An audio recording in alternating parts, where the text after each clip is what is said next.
Thank you for a warm welcome and greetings from NATO headquarters in Brussels. It's great to be with new friends and especially with some old friends. General Ruppert, just great to see you again, sir. Congratulations. Jack Clark, thank you so much for arranging this. And most of all to General Dayton. Our paths have crossed many times during our careers, and it's always a privilege. Today, I'd like to talk to you about human excellence in the face of crisis. I chose that topic for two reasons. First, obviously, that's what brought you here, to talk about the human dimension, among other things, during a crisis. But secondly, as General Dayton mentioned, I was privileged to work with some extraordinary people during the attack on the Pentagon on 11 September 2001. During a time of enormous uncertainty and confusion, I was witness to many instances of brilliance and bravery. So I could tell a gripping war story about that time. But frankly, I'm not big on war stories, unless they serve a purpose. So I flagged some lessons where you can draw conclusions about what was decided and why, which plans worked, which plans failed. But it's the human dimension that I find most interesting. When we walk away from a life-changing event, one that is born out of a trial we've endured, it's important to do some soul-searching and ask what we learned, how we were changed by the experience, and are we a better person having lived through it? Joseph Campbell, an American 20th century philosopher, wrote that opportunities to find a deeper power within come when we are most challenged. Let me say that again. Opportunities to find a deeper power within come when we are most challenged. So this morning, a story about challenges, a story about resilience, instincts, courage, and human excellence in the face of crisis. As General Dayton mentioned, on 11 September 2001, I was the executive assistant to General Richard B. Myers, an Air Force four-star general, who at that time was the vice chairman of the Joint Chiefs of Staff, and an office in the outer wing of the Pentagon, a big window overlooking the Potomac River and our monuments in Washington. Now, there were big changes underway as the day began on 11 September.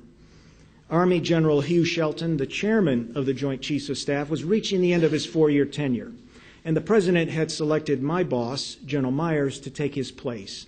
In fact, the change of command between the two generals was scheduled in just 19 days on 1 October.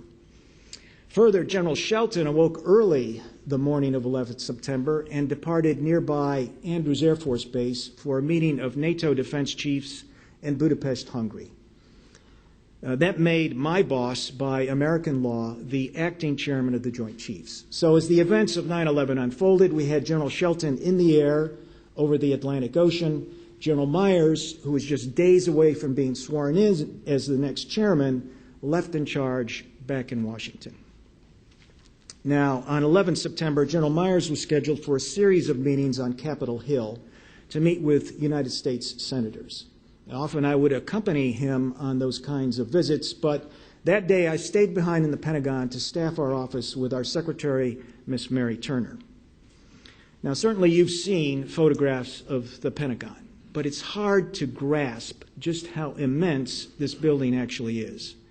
By most accounts, it is the largest office building in the world. There are 30 kilometers of passageways and corridors and a workforce of 22,000 people. Now, shortly after General Myers departed for Capitol Hill, I looked up from my desk across the room to the television screen, and there was that image of the World Trade Center smoking. And I was dumbfounded. I thought, it must be an accident. It had to be a small airplane. But of course, I was in denial, because deep down inside, I knew what had happened. I just didn't want to admit it. But finally, doubts began to creep in. I thought of those big windows to my rear, and I asked my secretary to draw the heavy draperies, thinking it might protect us from flying glass, in the small chance that a bomb would go off in the car park behind us. I still couldn't come to grips with the possibility that another hijacked airliner might be barreling at us at that very moment. And then seconds later, the red switch rang on the left side of my desk. Now, the Red Switch is the global secure telephone and conferencing system that provides rapid, top-secret communication links between the White House, the Pentagon, and all of our major commands around the world. I picked up the phone, and on the other end was General Ralph Eberhart, the commanding general of NORAD, the North American Aerospace Defense Command. He was calling from his headquarters in Cheyenne Mountain, Colorado. And as soon as I heard his voice, my heart sank because NORAD is responsible for defending North America from air attack. He asked for General Myers. I said, "Sir, he's on Capitol Hill." He said, "Matt, it's urgent. Get hold of him. Get him to a phone." I said, "I'm on it." I hung up the Red Switch. I reached over to the right side of my desk, picked up my unsecured telephone, and called Army Captain Chris Donahue, who was General Myers' aide-de-camp. He was with him on Capitol Hill. I said, "Chris, get the old man on the phone." And Captain Donahue hesitated. He said, "Do you really want me to interrupt the senator?" I said, "It's urgent. Get in there." General Myers came to the phone. I asked if he knew what had happened. He said the senator's staff had just briefed him. I said, "Sir, NORAD needs to talk. It sounds pretty bad. Can you get back to the Pentagon?" He said, I'll call NORAD from my sedan. I'll be there in 15 minutes. He hung up, and I began to make preparations for his arrival. Now, I want to pause here because when you live through a crisis, and I know some of you have, there's often a small detail that evokes emotion months, even years after the event. It's usually something you hear or see or smell. And I'm still haunted by the next Red Switch phone call that came in at 9:29 hours because it wasn't just the words that were said, it was also the sound of the call. Because unlike the Red Switch call from Cheyenne Mountain in Colorado, this was a conference call with many parties on the line with the White House. And because many parties were on the line, it sounded like we were talking through a long, narrow tube with a weird reverberation and echo.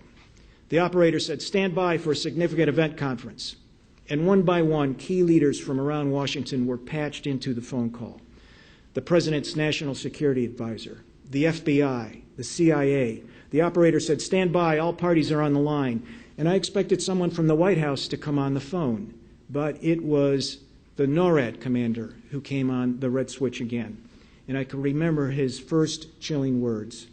"We have several airplanes on radar. An unknown number of them have been hijacked." I pulled out my notebook. I began taking notes.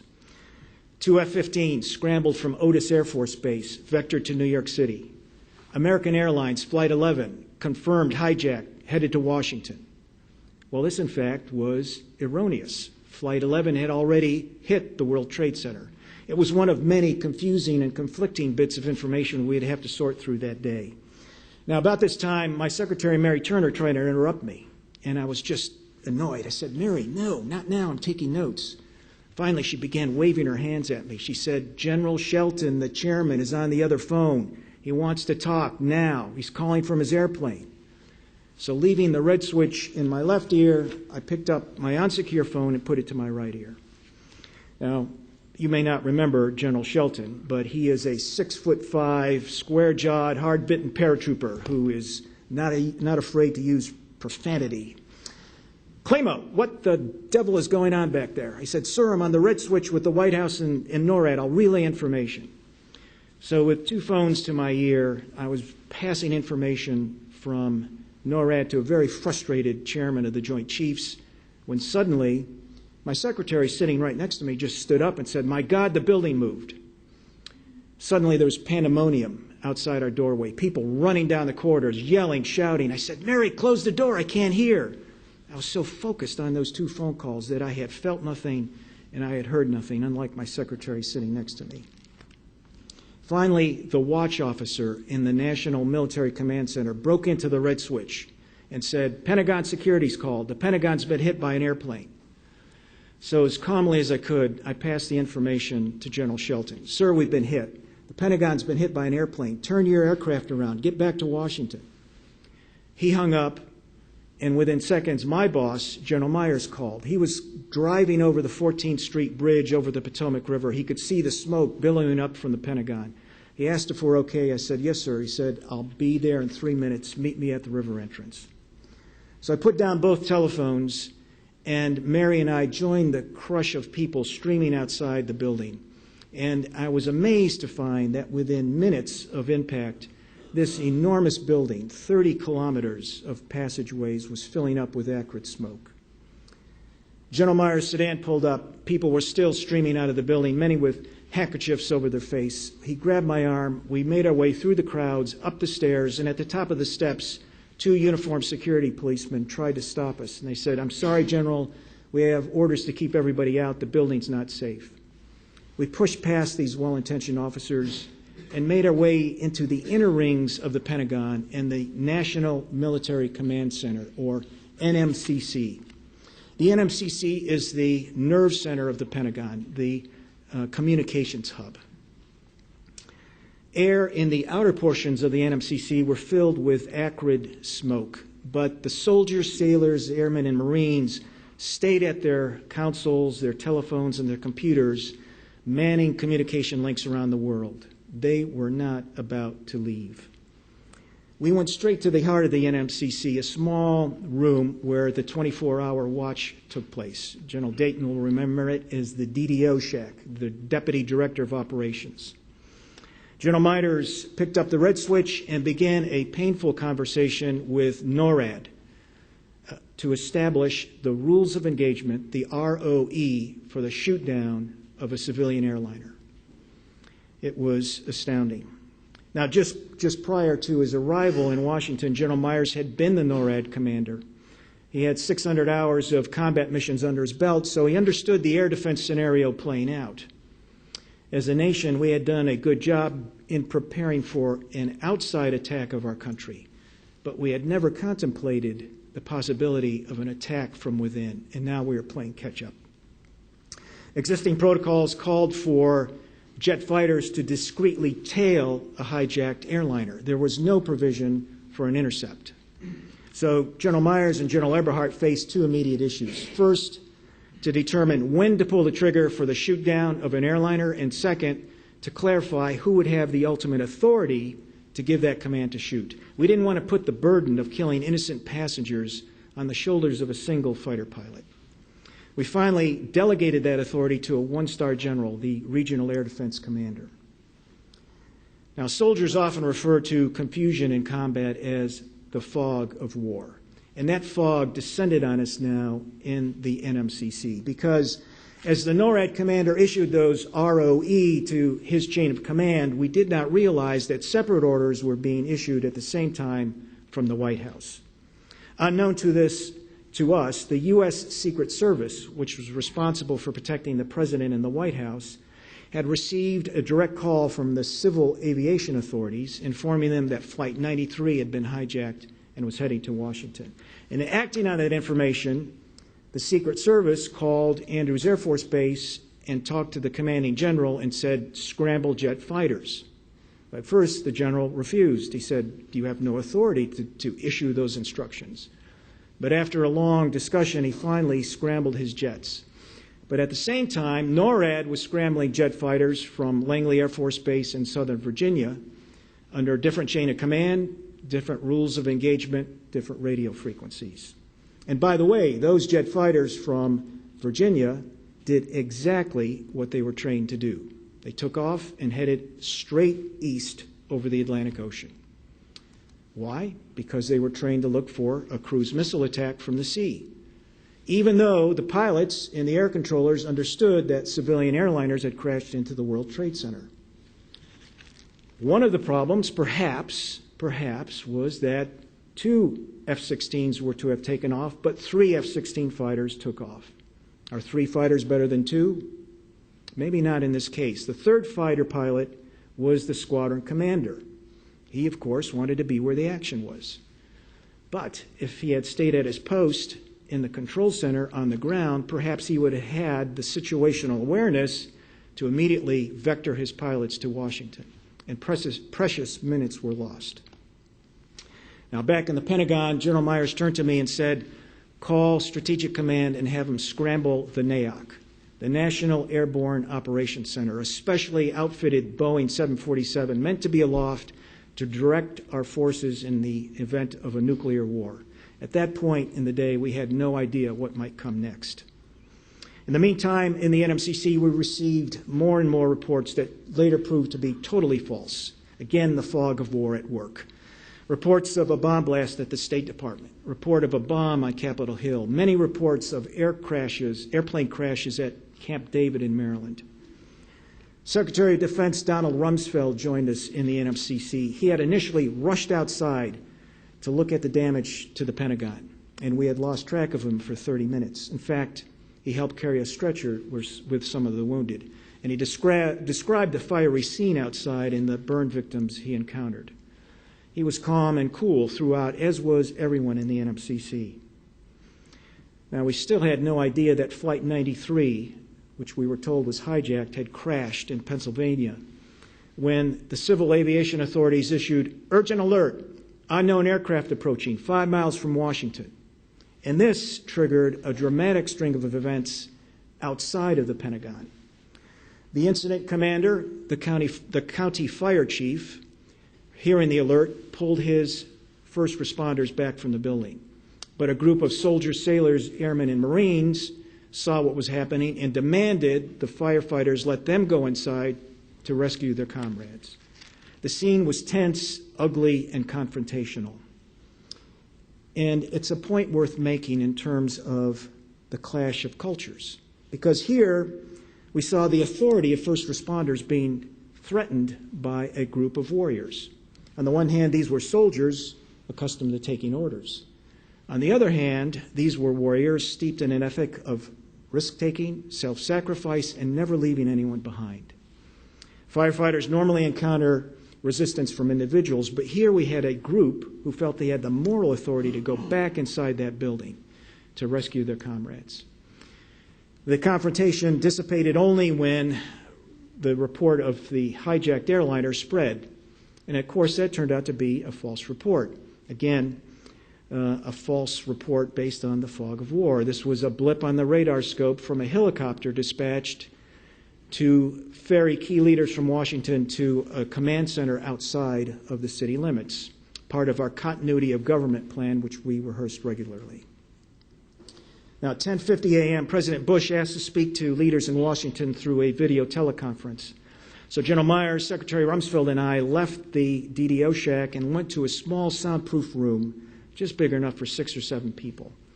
And I remember closing the door, which is probably a foot thick, and I sat down next to Vice Admiral Ed Giambastiani, Secretary Rumsfeld's military assistant, and I began to take notes. President Bush came on the teleconference, and he was at his best, firm, sure, and unflappable. And I could remember his exact words. He said, "I want everyone who could hear my voice on this call to know that no faceless thugs will hold our country at bay. I want you to find out who did this, I want you to track them down, and I want you to destroy them." We were all inspired. But as the call went on, I began to feel sick, and I thought I would pass out. My head was throbbing, I couldn't concentrate. And to make matters worse, the admiral sitting next to me kept whispering in my ear, yapping away. I thought, please, just leave me alone. Finally, he started to shake my arm. He said, Colonel, you don't understand. I'm an old submarine captain. There's no oxygen in this room. It's filling up with carbon dioxide. I looked at him. He said, let's get everybody out of here. Let's move to the Navy Operations Center. I shook my head. I said, Admiral, I've tried to reach them all morning. That's where the plane hit. They're dead. Let's try the Army Ops Center. It's in the basement. He said, okay, I'll do a recon to the Army Operations Center. You go find an air monitor and see how bad it is in here. Air monitor. Where would I find an air monitor? So I did what every good infantry colonel would do. I called for my captain. Captain Donahue, go find an air monitor. In the meantime, Admiral Giambastiani returned, shaking his head. He said the passageways in the outer portions of the Pentagon were totally impassable with thick blankets of smoke. And then around the corner comes Captain Donahue and the county fire department air quality expert. Who would have thunk? The firefighter took readings. He pulled me aside. He said, the passageways are about 88% CO2, and that's deadly. In the outer portions of the NMCC, you're at 33% oxygen. In the soundproof room, you're at 16% oxygen, and you can't survive at 13%, so you need to get out of here. Well, again, the fog of war had done its job. The fire chief, the incident commander, had been told the entire Pentagon had been evacuated. And with the fires raging out of control, he shut down the air handling units. But of course, none of us knew that. So I interrupted Secretary Rumsfeld and I said, the fire department has asked us to leave. And that triggered a dramatic discussion between General Myers and Secretary Rumsfeld. General Myers, thinking like a soldier, expressed concern for the handful of soldiers still working in the Pentagon. Secretary Rumsfeld, thinking strategically, shook his head. No, he said, we cannot leave. This is the symbol of America's military power. We've got to stay as long as we can. He then wheeled around and looked at the Admiral and me, and he said, I want you two to get the word out that tomorrow is a normal work day at the Pentagon. Make sure everybody shows up. It's a normal work day. That was one order that would never be countermanded by the fire department or anybody else. We adjourned back to the operations shack, the DDO shack, and suddenly Secretary Rumsfeld just stopped us in our tracks. In a command voice, he called out to the dozen or so officers in the room, what haven't we thought of yet? What else can the enemy do?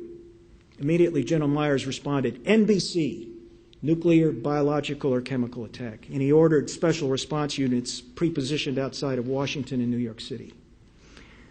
Now, I don't know about you, but I found that jolt from the Secretary to be significant in terms of lessons learned. It's not really a big deal. It was just a shout out, wake up, what else can happen?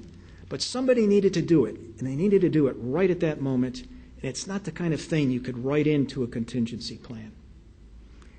Now let me address another aspect of the human dimension in crisis that affect all of us in a catastrophic event, and that is the impact on the families. My wife and son are here today. My wife, Edie, is a retired Army nurse, 20 years service. She was listening to the car radio when Flight 77 slammed into the Pentagon. And her first thought was, find Mary Jo Myers, the general's wife. Now, as you can imagine, the security around the general's quarters at that point was at an all-time high. And when my wife tried to get by the military police, they became concerned. They detained her for 30 minutes. She finally talked her way out of that, went to our son Daniel's middle school. Panicked parents were lined up, taking their children out of the class. The students had been told the Pentagon was under attack and was burning. And when he saw his mother in the hallway, he thought the worst and asked if his dad was still alive. So it's another element to plan for. How do we take care of our families in a catastrophic event? At 4 p.m., General Myers, Secretary Rumsfeld, and I went outside to look at the crash site. And I can remember my heart racing as we rounded that last corner as I anticipated what we would see. And the first thing I saw was a huge debris field, bits and pieces of Flight 77 scattered on the ground, glittering in the sun like confetti. Then I saw that huge V-shaped gash in the building, the smoke still billowing up. And then I noticed what a beautiful day it was, so incongruous with what had happened. Dr. John Baxter, U.S. Air Force colonel and physician, came up and described the triage and treatment of patients that he had conducted. And I remember he described the horrible wounds of a woman whose face and hands had been severely burned. I could not know it at the time, but Doc Baxter was talking about my own high school classmate, Louise Kurtz. We grew up together in a small town in upstate New York. She had started her job in the Pentagon the day before on 10 September. Days later, my family and I visited Louise in the Washington Medical Center burn unit. Her wounds were just staggering, but she survived. She's making her way through life again in New York. Despite that carnage, we were lucky that Flight 77 hit that particular wedge in the Pentagon. Because of the 5 wedges of the Pentagon, it was the only portion to have been recently renovated. I could see through the wreckage bright red steel girders. Those steel girders were the only girders inside the Pentagon because of the remodeling. And they held in place for 32 minutes, allowing many people to escape. The windows on either side of the crash site held in place. Again, the only wing of the Pentagon to have reinforced glass. But there's a lesson here. Every action has its unintended consequences. Because those windows held in place, people who survived the initial crash could not break the windows to escape. They were trapped by the flames, the heat, and the smoke. Further, the blast-resistant windows prevented that explosive force from venting to the outside, thus channeling that enormous energy through that maze of hallways in the Pentagon. And then when the firefighters arrived, they found their axes were impervious to this new reinforced glass. At 6:20 p.m., I recorded in my notebook that the NMCC was growing quiet. The adrenaline was starting to fade. Sailors who were the chefs in the chairman's kitchen in the mess had prepared sandwiches, and they came up with big platters of sandwiches. And I had not eaten since 5 o'clock that morning. I was so grateful those sailors stayed at their post. Such a small thing, but such a big morale boost. At 10:30 that night, we held a war council with the senior directors of the Joint Staff. And although no one said it, I believe that's where we made the switch from thinking of the events of 9/11 that day to begin planning for future action. Around midnight, General Myers said, "Let's knock off. We've got a big day ahead of us." So I drove home to a small residential area just 10 minutes from the Pentagon, quiet neighborhood. All day long, I had been a good soldier. I had been stolid, resolute, unemotional, rational, and dispassionate. But when I got out of my car in front of my home, I was overcome by emotion. And again, it was from the sound that I heard. Jet fighters circling overhead, protecting my neighborhood, protecting my city, protecting my country. My own home had to be protected by a combat air patrol. It was just staggering. I walked into the house, into the arms of my wife, and only then did I realize that my uniform was just covered with soot and smoke. And that's how my day ended on 11 September 2001. So let me tie this story together in a way that makes it more than just an eyewitness account of a dramatic event, because I believe the lessons are for all of us, not just those who are thrust into a crisis. In fact, the lessons of 9/11 are well documented. And as professionals, you know the key points: succession planning, continuity of government plan, redundant communications, and the list goes on. But it's the human factor that is unpredictable. What motivated those soldiers in the NMCC to stay at their stations in that oxygen-starved, smoke-filled environment? Why did that squadron commander leave his post to rush to get into that cockpit to join his fellow airmen? Why did those troops try to storm past firefighters who were trying to keep them out of a burning building? For that matter, why did those sailors stay late into the night to make sandwiches in a burning building? Now, some people will tell you they were motivated by a soldier's ethic: never leave anyone behind. But I don't think that's the real reason. Remember, the second law of life is survival. The first law of life, not for soldiers, not for firefighters, but for all of us. The first law of life is we are all one, and we want to be part of the bigger whole. And we will fight with our very lives for our families, our teammates, and many times even for strangers. Relationships, belonging, these represent the first law of life. In a crisis, we see people reach deeper to find the power to connect with others. It's just as General Dayton said, we're stronger together. You don't need to be in a burning building to see this principle at work. If you are in a military unit, an organization, a business that functions well, this desire to put relationships first is just a natural thing. If we want to make sense of our days, if we want to fill them with something more purposeful than mere existence, if we wrestle with our own significance and insignificance, then we ought to remember that our days on this earth are relatively short. No need to wait for a crisis to rise above the mundane and to make a difference in this world. All we have to do is look beyond ourselves. That is what empowers us in times of crisis. And that's where we find inspiration in our everyday lives. And that is what defines human excellence in the face of crisis. Thank you so much for letting me join you here at the Marshall Center. It's a real pleasure to be with this audience. Good luck to all of you.